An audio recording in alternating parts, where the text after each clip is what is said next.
was just out looking for Mrs. Potts and I can't find her. Have you seen her anywhere? Oh, guess what? I made an apron. I bought probably 30 of these bandanas so I could make face masks for when I go to the store. I don't know why I thought I needed 30, but I did. Well, I didn't have all the supplies that I needed, so what do you think? It's kind of cute, huh? Okay, let's get started. Mrs. Potts, there you are. I couldn't find you. What are you doing? Oh, the sunset. Yes, isn't it beautiful? It's my favorite too. I love sitting out here at night watching the sunset. Oh yes, okay, I will remind the children to wash their hands before we get started. All right, you want to come back in now? Hi, welcome to Cooking with Yaya. My apron's a little crooked today, but that's not going to make our cake crooked. Today we're making egg in a cup. No, we're not. We already made that. We're making cake in a cup. Okay, here are the ingredients you'll need for cake in a mug. You'll need sugar, vegetable oil, baking powder, flour, and if you have a mommy who has celiac disease or is gluten intolerant, you can use gluten-free flour just the same in this recipe. Vanilla, and if you want your cake to be chocolate, you need cocoa powder, you'll need milk, and you'll need salt. A mug and measuring spoons. And then if you want to make a peanut butter cake instead of chocolate, you can use some dry peanut butter powder.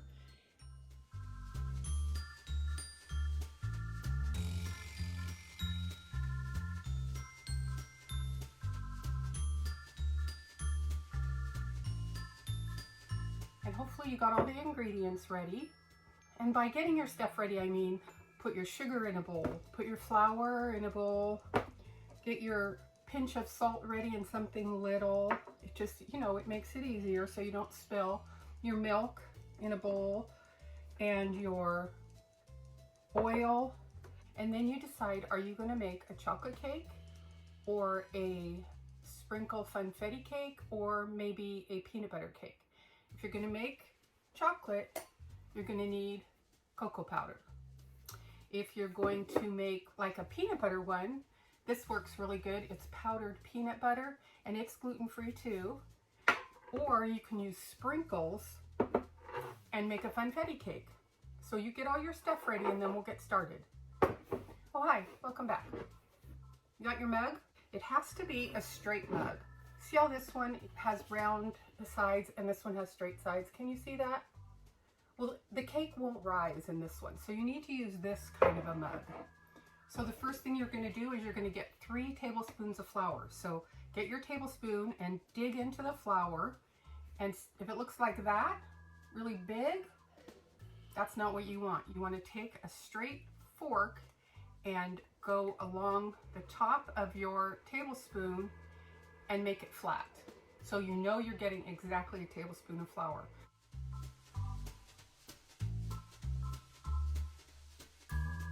Then we're going to get 3 tablespoons of sugar.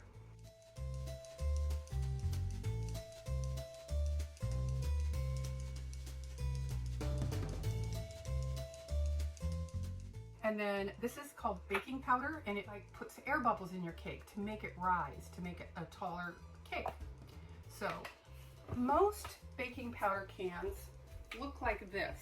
Most of them have this little ridge right here. You know what that's for? It's so when you get your half a teaspoon of baking powder, you get it on your spoon. See how it's all tall like that? You just rub it on that edge right there and it comes out flat. Isn't that cool? It's like they made that knowing that we would need it.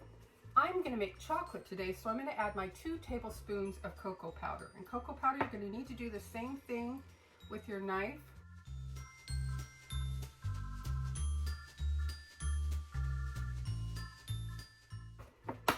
And that's all your, oh no, a pinch of salt. I thought we had it all. So a pinch of salt is just like you're gonna pinch something, but you're pinching the salt and you're putting it into the cup. We add salt because it makes the other ingredients taste better. So mix all those dry ingredients together. Okay, now I'm gonna do my dry ingredients. I already did my dry ingredients. I'm gonna do my wet ingredients, which would be 4 tablespoons of milk,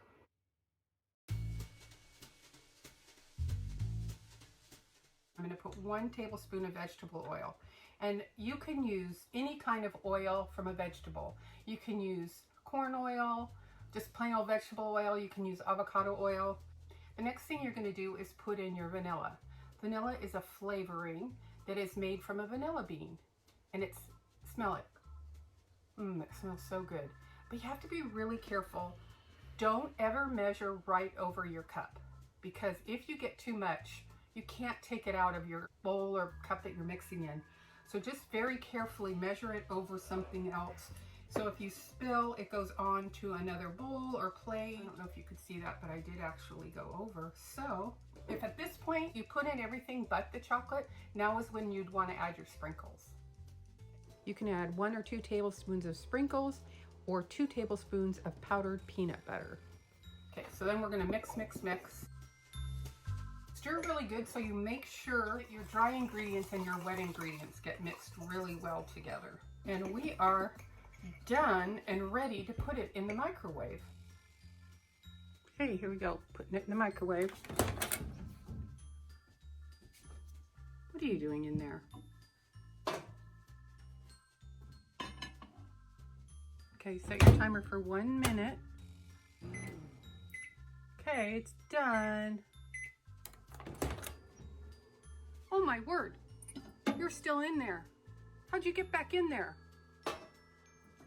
It looks so good. Once again, I think we have a winner here. I'm going to show you a little closer. Doesn't it look just like a cake? I would let it sit for probably 10 minutes. Warm chocolate cake. You know what would be good with this? Some vanilla ice cream. I hope you enjoyed making Cake in a Cup. I'll see you next time. I love you all so very much.